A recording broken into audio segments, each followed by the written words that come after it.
Hi friends, welcome to the coffee mug. ഞാൻ ലിഷ. ഇനി ഞാൻ വന്നിരിക്കുന്നത് സേമിയ കേസരിയുടെ റെസിപ്പിയുമായാണ്. വളരെ കുറച്ച് ഇൻഗ്രീഡിയൻസ് കൊണ്ട് വളരെ എളുപ്പത്തിൽ നമുക്കിത് വീട്ടിലുണ്ടാക്കിയെടുക്കാൻ സാധിക്കും. മധുരം താല്പര്യമുള്ളവർക്ക് ഒത്തിരി ഇഷ്ടപ്പെടുന്ന വളരെ ടേസ്റ്റി ആയിട്ടുള്ള ഒരു സ്വീറ്റാണിത്. അപ്പോൾ നമുക്ക് റെസിപ്പിയിലേക്ക് പോകാം. ആദ്യം നമുക്ക് സേമിയ കേസരിയിലേക്ക് ചേർക്കേണ്ട കാഷ്നട്ട്സും കിസ്മിസും നെയ്യിലൊന്ന് വറുത്തെടുക്കണം. അതിനായി ചൂടായിരിക്കുന്ന പാനിലേക്ക് 2 ടേബിൾ സ്പൂൺ നെയ്യ് ഒഴിച്ചു കൊടുക്കാം. നെയ്യ് നന്നായി ചൂടായി വരുമ്പോൾ തീ മീഡിയം ഫ്ലെയിമിൽ വെച്ചിട്ട് കാഷ്നട്ട് ഇട്ട് കൊടുത്ത് വറുത്തെടുക്കണം.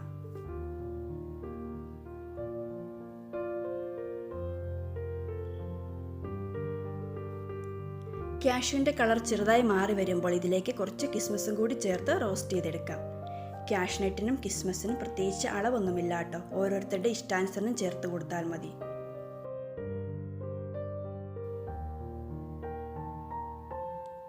കിസ്മിസും നന്നായി റോസ്റ്റായി വീർത്ത് വന്നിട്ടുണ്ട്. ഇത് നെയ്യിൽ നിന്ന് കോരി മാറ്റി വയ്ക്കാം.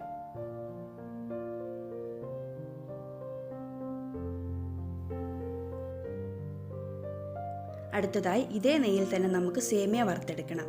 ചെറിയ പീസുകളായി കട്ട് ചെയ്തെടുത്ത 1.5 കപ്പ് സേമിയ ചൂടായിരിക്കുന്ന നെയ്യിലേക്ക് ഇട്ട് കൊടുത്ത് റോസ്റ്റ് ചെയ്തെടുക്കാം. ഈ സമയത്ത് തീ കൂട്ടി വെക്കേണ്ട, പെട്ടെന്ന് കരിഞ്ഞു പോകും.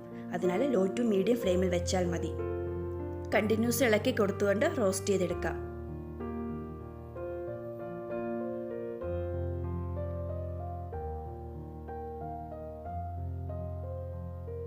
ഇതിനൊരു ഗോൾഡൻ ബ്രൗൺ കളറായി വരുമ്പോൾ തീ ഓഫ് ചെയ്തിട്ട് പെട്ടെന്ന് തന്നെ മറ്റൊരു പാത്രത്തിലേക്ക് മാറ്റാം.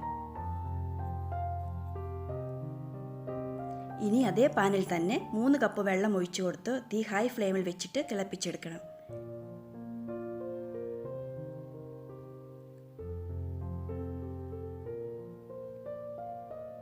ഇതിൻ്റെ കൂടെ തന്നെ 1/4 ടീസ്പൂൺ ഓറഞ്ച് ഫുഡ് കളറും കൂടി ചേർക്കുക കേട്ടോ. നമ്മുടെ കേസരിക്ക് ഒരു കളർ കിട്ടുന്നതിന് വേണ്ടിയാണ് കളർ ചേർക്കുന്നത്. ഇത് ഓപ്ഷണലാണ്, ചേർത്തില്ലെങ്കിലും കുഴപ്പമില്ല.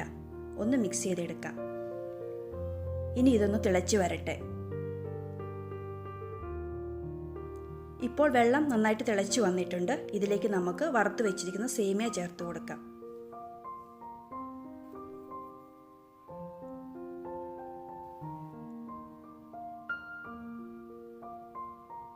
നന്നായി ഒന്ന് ഇളക്കിയെടുത്തതിന് ശേഷം തീ മീഡിയം ഫ്ലെയിമിൽ വെച്ചിട്ട് കുക്ക് ചെയ്തെടുക്കാം. വെള്ളമൊക്കെ വറ്റി സേമിയ നന്നായി വെന്ത് വരണം. ഇടയ്ക്ക് ഇളക്കി കൊടുക്കണേ. നമ്മൾ ഏത് പാത്രത്തിലാണോ സേമിയ അളന്നെടുക്കുന്നത് അതേ പാത്രത്തിൽ തന്നെ വെള്ളവും പഞ്ചസാരയും അളന്നെടുക്കാൻ പ്രത്യേകം ശ്രദ്ധിക്കണം.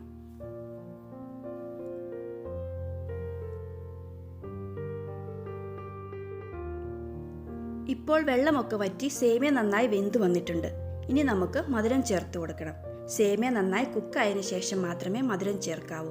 മധുരം ചേർത്ത് കഴിഞ്ഞാൽ പിന്നെ സേമിയ വേവത്തില്ല.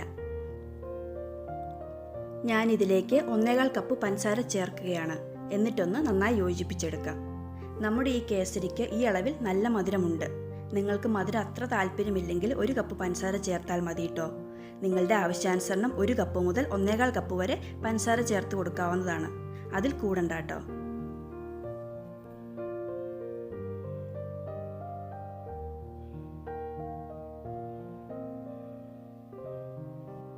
ഇപ്പോൾ പഞ്ചസാര എല്ലാം മെൽറ്റായി വന്നിട്ടുണ്ട്.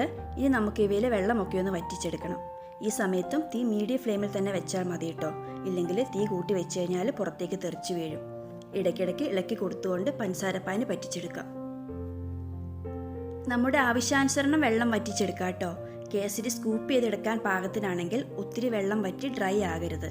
അതെല്ലാം പീസുകളായി കട്ട് ചെയ്തെടുക്കാനാണെങ്കിൽ നന്നായി വെള്ളം വറ്റി ഡ്രൈ ആയി വരണം. ഞാനിവിടെ സ്കൂപ്പ് ചെയ്തെടുക്കാൻ പാകത്തിനാണ് ഉണ്ടാക്കിയെടുക്കുന്നത്. ഇപ്പോൾ ഒരുമാതിരി വെള്ളമൊക്കെ വറ്റി വന്നിട്ടുണ്ട്.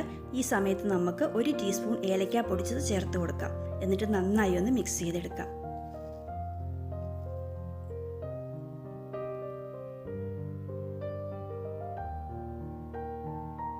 ഇനിയും കുറച്ചുകൂടി വെള്ളം വറ്റി വരാനുണ്ട്. ഇനി ഇളക്കി കൊടുത്തുകൊണ്ടിരിക്കാം കേട്ടോ.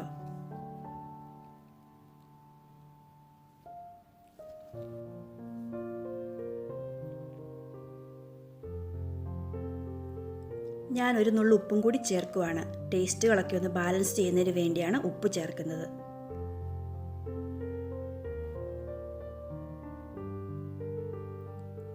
ഇപ്പോൾ വെള്ളമൊക്കെ വറ്റി വന്നിട്ടുണ്ട്. ഇതാണ് പാകം. ഇനി തീ ലോ ഫ്ലെയിമിലേക്ക് മാറ്റിയിട്ട് നമ്മൾ നേരത്തെ റോസ്റ്റ് ചെയ്ത് വെച്ചിരിക്കുന്ന കാഷ്നട്ടും കിസ്മിസും അതിൻ്റെ കൂടെ തന്നെ 1 ടേബിൾ സ്പൂൺ നെയ്യും ചേർത്ത് നന്നായി യോജിപ്പിച്ചെടുക്കാം.